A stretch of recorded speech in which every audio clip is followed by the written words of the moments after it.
नमस्कार, आप देख रहे हैं हिमाचल दस्तक वेब टीवी की प्रस्तुति दस्तक दिन भर। मैं आपके साथ पल्लवी। आइए नजर डालते हैं आज के मुख्य समाचारों पर। कांगड़ा में कोरोना का कहर, 108 नए मामले आए सामने। ज्ञातो बौद्ध मठ सिद्धपुर के 98 और बौद्ध भिक्षु संक्रमित। व्यापारी कल्याण कोष गठित करेगी सरकार, सीएम ने कारोबारियों की मांग पर विचार करने के दिए संकेत। विधानसभा की झड़प के मास्टरमाइंड हैं सीएम, नेता प्रतिपक्ष मुकेश ने जड़ा आरोप। छात्रों को बड़ी राहत, इग्नू के विभिन्न कोर्स में 15 मार्च तक ले सकते हैं एडमिशन। ऊना संतोषगढ़ मार्ग पर वन विभाग कार्यालय के सामने 1 माह से व्यर्थ बह रहा पानी, विभाग बना अनजान। चंबा के साहो में पकड़ी 20 क्विंटल अवैध कशमल, वन विभाग की टीम की बड़ी कार्रवाई। इस बार शिवरात्रि महोत्सव में 99 साल बाद आएंगे श्रीदेवी बाइला, श्रीदेव खमरादा मार्कंडे। अब खबरें विस्तार से।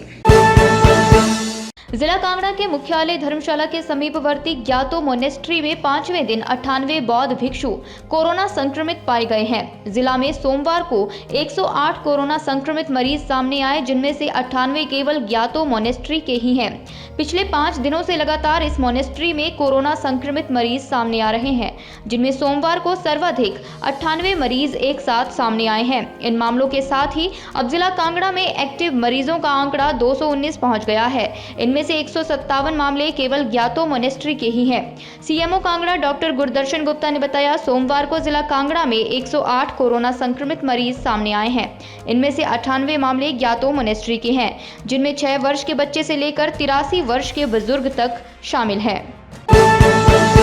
प्रदेश सरकार व्यापारियों के कल्याण के लिए प्रतिबद्ध है और व्यापारी कल्याण कोष गठित करने की उनकी मांग पर सहानुभूतिपूर्वक विचार किया जाएगा, ताकि आवश्यकता के अनुरूप उन्हें राहत प्रदान की जा सके। मुख्यमंत्री जयराम ठाकुर ने आज यहां Himachal Pradesh trader welfare board की बैठक की अध्यक्षता करते हुए यह बात कही। उन्होंने कहा कि करों के माध्यम से व्यापारी प्रदेश के राजकोष में एक बड़ा योगदान दे रहे हैं। व्यापारियों की सुविधा के लिए सरकार जीएसटी की प्रक्रिया को सरल बनाने के लिए प्रयासरत है और इसे व्यापारियों के हित में बनाने के लिए कदम उठाए जाएंगे। इसके अतिरिक्त पुराने नियमों को समाप्त करने के लिए भी कदम उठाए जाएंगे।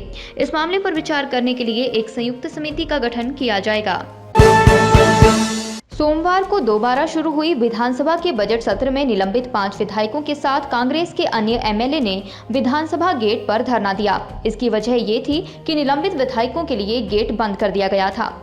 धरना देने के बाद मीडिया से बातचीत में नेता प्रतिपक्ष मुकेश अग्निहोत्री ने कहा कि हिमाचल की जयराम सरकार दमन चक्र चलाए हुए है। ये सरकार विधानसभा को फेस नहीं कर सकती, इसलिए विपक्ष को बाहर किया जा रहा है। असल में होना ये चाहिए था कि जिन मंत्रियों और उपाध्यक्ष ने कांग्रेस के विधायकों को धक्के दिए, उनके खिलाफ मामला दर्ज होता है। उल्टा कांग्रेस के विधायकों के खिलाफ ये कार्रवाई की गई।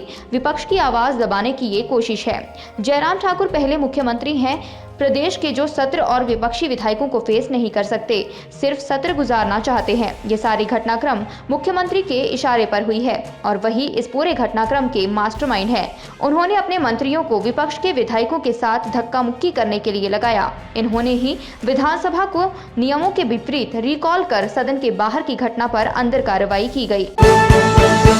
इंदिरा गांधी राष्ट्रीय मुक्त विद्यालय यानी इग्नू ने जनवरी 2021 सत्र के लिए विभिन्न मास्टर, बैचलर डिग्री तथा डिप्लोमा सर्टिफिकेट कार्यक्रमों में प्रवेश ऑनलाइन आवेदन की अंतिम तिथि 15 मार्च तक बढ़ा दी है। इग्नू यूजी डिप्लोमा एवं सर्टिफिकेट कार्यक्रमों में प्रवेश के इच्छुक अनुसूचित जाति एवं अनुसूचित जनजाति के अभ्यर्थियों को निःशुल्क शिक्षा प्रदान कर रहा है। इग्नू से उच्च शिक्षा प्राप्त करने के इच्छुक अभ्यर्थी प्रवेश के लिए इग्नू की वेबसाइट पर 15 मार्च तक ऑनलाइन पंजीकरण करवा सकते हैं। इसके अलावा यूनिवर्सिटीज ने पुनः पंजीकरण की अंतिम तिथि भी 15 मार्च तक बढ़ा दी है। छात्र अधिक जानकारी के लिए दूरभाष 0177262461 पर संपर्क कर सकते हैं। ऊना संतोषगढ़ मार्ग पर वन विभाग के कार्यालय के सामने कूड़े के डंप के समीप लगातार 1 महीने से पेयजल की लाइन से लीकेज हो रही है। और इस और शिकायत देने के बाद भी कोई कार्यवाही नहीं हो पाई है। विभाग को कई बार इसकी शिकायत दी गई है, लेकिन विभागीय लापरवाही के चलते लोगों को दूषित पानी पीने पर विवश होना पड़ रहा है। स्थानीय निवासी रोशन लाल देशराज कमल सैनी ने कहा, बड़े समय से शिकायत की जा रही है, लेकिन कोई भी इस लीकेज को ठीक नहीं कर पा रहा है। उन्होंने कहा, लीकेज के ऊपर लगातार कूड़े के ढेर लगा दिए जाते हैं, जिस कारण से लीकेज दिखाई नहीं देती है और कूड़े के ढेर के नीचे से पानी लगातार लीक होकर नाली में बहता रहता है। इससे एक तरफ जहां दूषित पानी पेयजल लाइन में जाता है, वहीं बहुमूल्य पानी भी व्यर्थ हो जाता है। स्थानीय निवासियों का कहना है, इस पाइपलाइन से कई स्थानों पर लीकेज है और जल्दी सारी लीकेज को ठीक किया जाए तो जहां पानी व्यर्थ नहीं जाएगा, वहीं पानी का प्रेशर भी ठीक रहेगा। वन विभाग मंडल चंबा की टीम ने ब्लॉक साहो के अंतर्गत कुछ क्षेत्रों में अवैध रूप से निकाली गई करीब 20 क्विंटल कशमल नामक जड़ी बूटी को पकड़ा है। बताते चले, कशमल नामक जड़ी बूटी निकालने के लिए वन विभाग द्वारा निजी जमीन पर कुछ लोगों को परमिट जारी किए हुए हैं। बावजूद इसके परमिट धारकों द्वारा निजी भूमि के अंतर्गत सरकारी भूमि पर भी यह कशमल निकाली जा रही थी। शिकायत मिलने के बाद जब वन विभाग की टीम ने क्षेत्र का औचक निरीक्षण किया तो वन भूमि से अवैध रूप से निकाली गई करीब 20 क्विंटल कशमल की जड़ें बरामद की गई। डीएफओ चंबा निशांत मंडोत्रा ने बताया, अभी जांच जारी है। उन्होंने कहा कि अवैध रूप से जड़ी बूटी निकालने वालों के खिलाफ सख्त कार्रवाई की जाएगी। चंबा वन मंडल में अभी कशमल की एक्सट्रैक्शन का काम जो है वो प्राइवेट सेल के अंतर्गत चल रहा है। इसी संदर्भ में अभी रिसेंटली कुछ कंप्लेंट्स रिसीव हुई थी, जिसमें पता लगा कि कशमल की जो एक्सट्रैक्शन है हो सकता है फॉरेस्ट लैंड से भी हुई हो। साहू ब्लॉक में जो है हमारे स्टाफ ने तुरंत उसमें कार्यवाही की जब भी उनको ये ऐसी भनक लगी, और उन्होंने जो है 20 क्विंटल के लगभग जो है कशमल की जो जड़ें हैं वो सीज की हैं और इसमें आगामी कार्यवाही भी जारी है।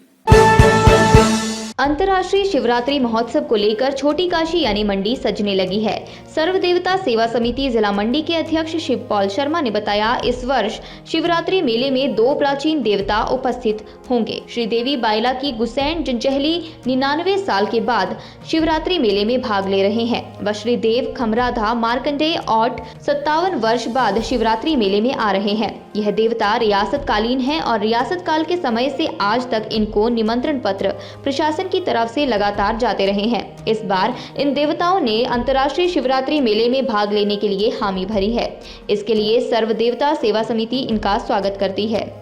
हमने कई वर्षों तक प्रयास किया कि जो प्राचीन देवी देवता है वो अंतर्राष्ट्रीय मेले में अपनी उपस्थिति दे।